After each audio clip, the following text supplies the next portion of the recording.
Hello, my brothers and sisters of the people called United Methodists in Liberia, and to the entire Christian community across Liberia in general. I am the Reverend Dr. Jerry P. Kula, and what I want to do over the next couple of weeks is to share with you on the future of the United Methodist Church in Liberia. I am doing so in view of the recent General Conference of the Worldwide United Methodist Church that took place in Charlotte, North Carolina, United States of America, from the 23rd of April to the 4th of May. Why is this important? By the grace of God, I had the privilege of leading the Liberian delegation to this worldwide General Conference of the United Methodist Church as the head of the delegation. And at the General Conference, many things happened. For the first time in the history of the worldwide United Methodist Church, efforts was made by the worldwide denomination to literally rewrite the Bible. And this was persuaded by the predominantly progressive and liberal and centrist members of the church. And so at this General Conference, lots of things happened. The United Methodist Church worldwide made laws that are completely against the Holy Bible. And these laws included legalizing same-sex marriage. That is, a man and man can get married, or woman and woman can get married, in addition to a man and woman getting married. They legalized, adultery. They legalized fornication. They legalized lesbianism and gayism. And then transgender lifestyle as a way of life of the people called United Methodists worldwide. So many other things happen that you need to have some education about. Prior to our return home to Liberia, there were lots of anger and bitterness and frustration across Liberia, demonstrated at the 191 section of the Liberia Annual Conference, or at an annual conference, the meeting will be heard and the report will be made. And so now that we've made a report, we can now come to the Liberian public, to the people called United Methodists in particular, to help you understand what happened prior to the General Conference, what happened during the General Conference, and what has happened since the General Conference.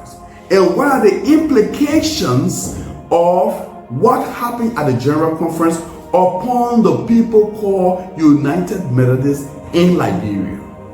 As part of my introduction, I also want you to know that in the United Methodist Church, you have people, churches, and conferences who are committed to the Word of God as their primary authority for faith and practice. You also have people who don't believe, unfortunately, the entire Word of God. So those who believe the Bible as their primary authority for faith and practice are called conservative. I will explain more of that as we unfold the episodes. And so for us in Liberia, since we're established, we have been known as a conservative church. And all the annual conferences across Africa, about 35 annual conferences across Africa, are generally considered as conservative. In Europe and in America and in Asia, the Christians that are there, some are considered conservative, some are considered progressive, some are considered liberal, and some are considered centrist. Now, those who are called liberals are those who have their own interpretation of the Bible. And some of them believe that the Bible becomes the Word of God. So when they read it and makes sense to them, it becomes the Word of God. For some of them, they believe that the Bible contains the Word of God. In other words, there are aspects of the Bible that they don't believe. There are some that they believe. There are some of these people who believe that the Bible is obsolete. Okay, in other words, the Bible is not relevant for our time. These are people you call the progressive.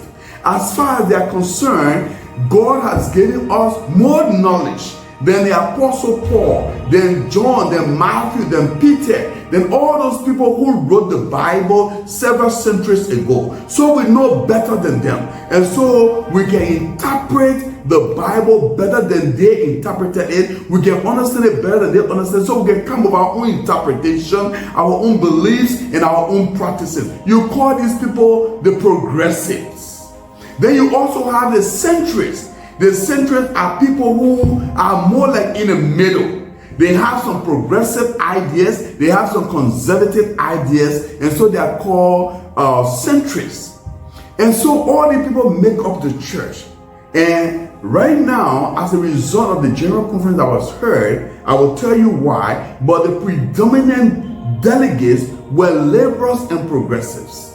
And so that's the reason why they made so many decisions contrary to the word of God, because they were in the majority.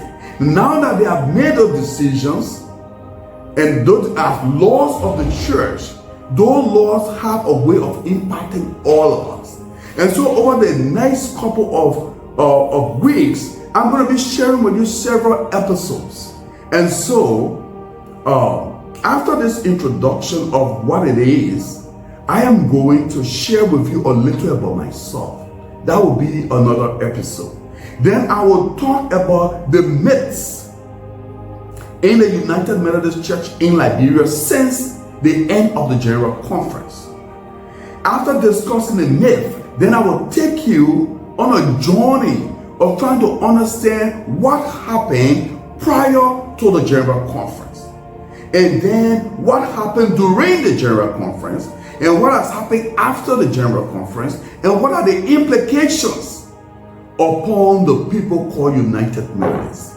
So I want to encourage you to follow along with me as I take you on this journey of trying to understand what the United Methodists is all about, and what has the decisions made have to do with the United Methodist Church as it impacts its future. So thank you very much. I look forward to speaking with you again at the next episode.